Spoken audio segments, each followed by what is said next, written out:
Now, Moscow has called on the international community to intervene in the humanitarian crisis that's hitting East Ukraine. Russia's envoy to the UN made the comments during an emergency meeting of the UN Security Council that was called for by Moscow. RT's Alexei Yarshevsky joins us live. Thank you very much for being with us. Now, Alexei, what did Russia's UN representative have to say?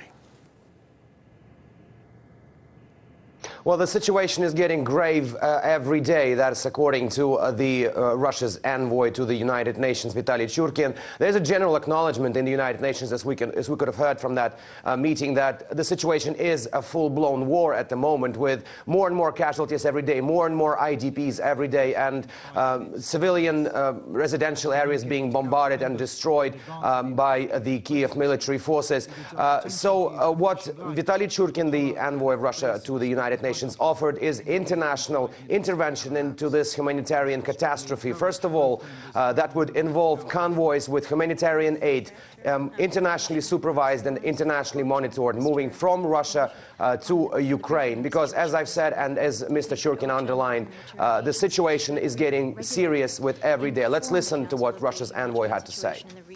The overflights on cities have become a daily reality. Artillery, tanks, as well as Grad rockets are used. There's continuing information from locals about the use of phosphorus bombs and cluster bombs. There's indiscriminate shelling of housing blocks and critical civilian infrastructure. In many small towns, about 80% of houses have been destroyed. According to most conservative estimates, more than 600 buildings have fallen.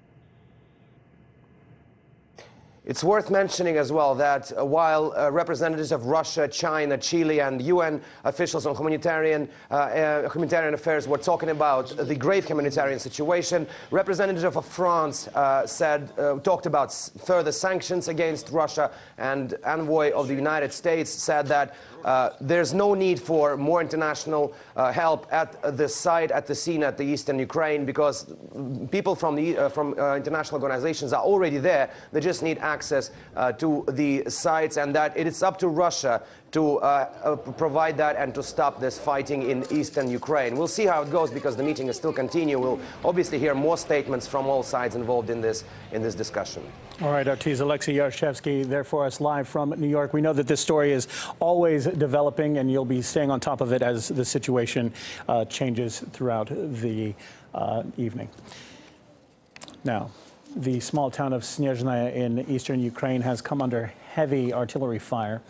This is the video that we are getting from the area. Residential houses have been severely damaged by shells. Judging by the noise, locals believe the army is using heavy rocket launchers to attack their town. Many residents are fleeing their homes. Others are being forced to shelter in their basements. It is a similar situation in Lugansk, which local leaders describe as being in the grip of a humanitarian disaster. That assessment follows weeks of being besieged in a city that has long been a focal point of resistance. Almost half of Lugansk's population has fled, but 250,000 remain and are now trapped there. The ongoing fighting has left the city without electricity, and that is now hindering repair works. Water supplies have also been cut off, as have mobile and internet communications. There is also a shortage of medical supplies and food, and now a new problem, creating a potentially serious health hazard. Removing waste from the city has become impossible. Maria Fanoshina is in the besieged city of Lugansk, which, as we have been reporting, is among the worst affected. Lugansk is a shadow of its former self. It was once a flourishing regional center with a population of 500,000. Today, it is largely abandoned and dangerous. Destroyed schools and hospitals, silent reminders of an ongoing conflict. This is the hotel in the center of Lugansk where we used to stay. Just 2 weeks ago, there were guests here, mostly journalists, but also Ukrainians running from violence in the towns of Kramatorsk and Slavyansk. They used to be two major epicenters of the large-scale military operation here in eastern Ukraine. There was also a Chinese restaurant on the 7th floor, but now, as you can see, the hotel has been shut down. This sign says, hotel is closed. The further we go from the center, the greater the destruction. Olga's house was damaged when a shell exploded in her garden. Instead of the flowers she planted there, is now a deep crater. Если раньше бои проходили за городом, а сейчас страдают местные люди, дети. Like other locals here who haven't already fled the fighting, Olga has taken shelter in a basement. Я сегодня побежала туда. 2 минуты обратно. Полчаса начали бахать. Меня начало вот так всю трясти, я бросила все и прибежала опять сюда. Many of those sheltering underground are sick and desperate. Как я думаю, я не знаю как. Я вообще в шоке. Я вообще не знаю, какой выход. As we are speaking, the electricity drops out. Blackouts are a constant problem here. The lines were apparently repaired just before we arrived. Но там же и бывает и перебивается. Вот как кабель попадет на нейтральную зону, эти энергетики идут в своих красных с белым флагом, мы же соединитесь. There is a shelter under almost every apartment building in Lugansk, and they are rarely empty. This is another basement that has recently become home to local residents. And it's not that they hide here at the time of the intense shelling and bombardment. You can see they literally live here. Every family has its own place here, like an apartment building, but underground. In one of the corridors, we meet Artem, the youngest resident we've seen here so far. He shares many of the fears of the older people here. Да, испугался сильно, когда стекла полетели. Ну а сейчас ты как вообще? Сейчас вот как? Нормально. Но все равно испуг есть.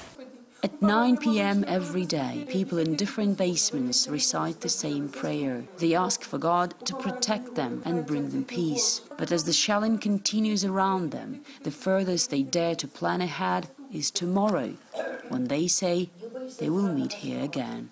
Marif Noshinati, Lugansk, Ukraine. Ukrainian officials say at least 2 civilians have been killed by artillery fire on the outskirts of Donetsk, a key anti-government stronghold. Now, in the last few hours, we have been getting reports of heavy fighting between Kiev's troops and the local militia there. Now, the Ukrainian army is said to be closing in on the city in Donetsk, and we've been hearing reports it is bolstering, that Kiev rather is bolstering its ground missile systems. Kiev says it is preparing for a decisive offensive, although there are no reports of that big battle happening so far. However, the outskirts of Donetsk are coming under fire. We managed to speak to a local journalist who got there just minutes after the shelling began. A residential area has come under artillery fire, almost the very center of the district, where there's a huge supermarket. There's at least 1 victim. The shells hit a school, an office building, and a bus stop. There were about 5 or 6 massive blasts, and they hit a residential area in the biggest district of Donetsk. Near the supermarket and at the bus stop, there were no self-defense forces for sure. Donetsk is a vital hub for both of the region and the country. Here is a look at why. It is Ukraine's 5th largest city with a population of nearly 1 million. Last year, Forbes named it the most attractive city for doing business in the entire country. It is one of Ukraine's main economic hubs and the center of the nation's mining industry. Now, just 2 years ago, Donetsk drew thousands of football fans from all across Europe when it was the host city for Euro 2012. Now, how things change, it is a very different place now. Months of heavy shelling have left locals devastated. А соседа у меня со 2-го этажа вот женщина шла в черном платке, а ее мужа насмерть осколком.